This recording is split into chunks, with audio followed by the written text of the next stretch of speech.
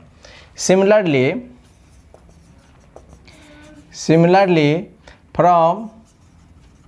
from adiabatic compression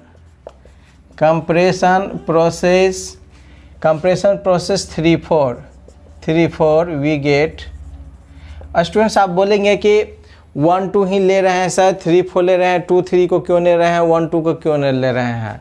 वहाँ देखिए 2-3 में हमारा अमाउंट ऑफ हीट की रिजेक्शन हो रही है, तो ये ऑलरेडी मैं ले चुका हूँ, और 1-2 में अमाउंट ऑफ हीट की सप्लाई हो रहा है, ले चुका हूँ। तो इस तरह से 2 प्रोसेस कंप्लीट हो गया है और 2 प्रोसेस हमारा बाकी है, क्योंकि चारों प्रोसेस मिला के एक कंप्लीट साइकिल बनती है। तो अब देखिए 3-4 प्रोसेस में आएंगे तो आपके पास यहाँ टेम्परेचर है T4 upon T3, similarly vice versa V3 upon V4 volume आएंगे, और इस पर raise to the power gamma minus 1। Here also we write R to the power gamma minus 1।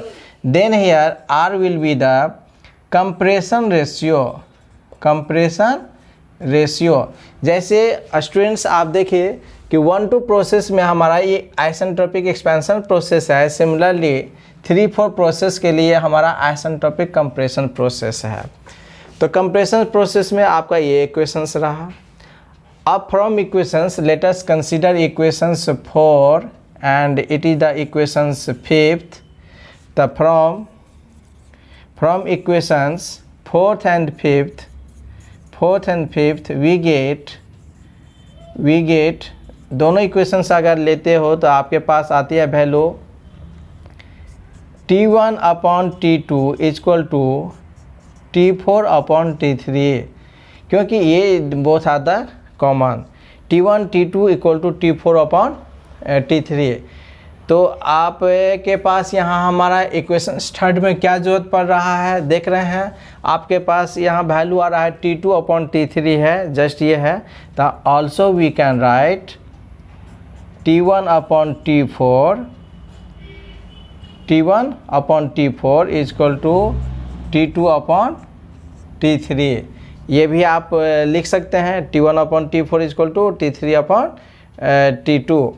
तो इस इक्वेशंस में आप देखें ये value, when putting this value in equation third then our equations becomes, जब हम इसको इक्वेशंस थर्ड में इसकी वैल्यू को हम इक्वेशंस थर्ड में रखेंगे तो हमारे पास इक्वेशंस आएगा third we get eta equal to 1 minus T3 upon T4, क्योंकि ये हमारा T1 T4 equal to T2 upon T2 both will be the same, then it will be the cancel. Now remaining part will be eta equal to 1 minus T3 upon T4।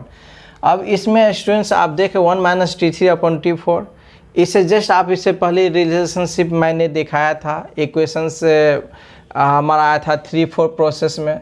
3-4 process में आप देखे थे T4 upon T1 हमारा ये equations आया था। 3-4 equations में फिर मैं एक बार लिख देता हूँ कि from adiabatic expansion process T4 upon T3 equal to V3 upon V4 to the power gamma minus 1 equal to R to the power gamma minus 1, ये रिलेशंस आया था R to the power gamma minus 1। तो देख रहे हैं T4 upon T3 था, यहाँ क्या है जस्ट इन्वर्स है T3 अपॉन T4, तो इक्वल टू R है। तो जब मैं इसकी वैल्यू पुटअप करूँगा तो यहाँ 1 अपॉन T3 अपॉन T4, तो ये क्या होगा इन्वर्स हो जाएगी 1 upon R to the power gamma minus 1 eta equal to. तो देखिए स्टूडेंट्स ये it is the efficiency of Otto cycle 1 minus 1 upon R to the power gamma minus 1, this is the most important.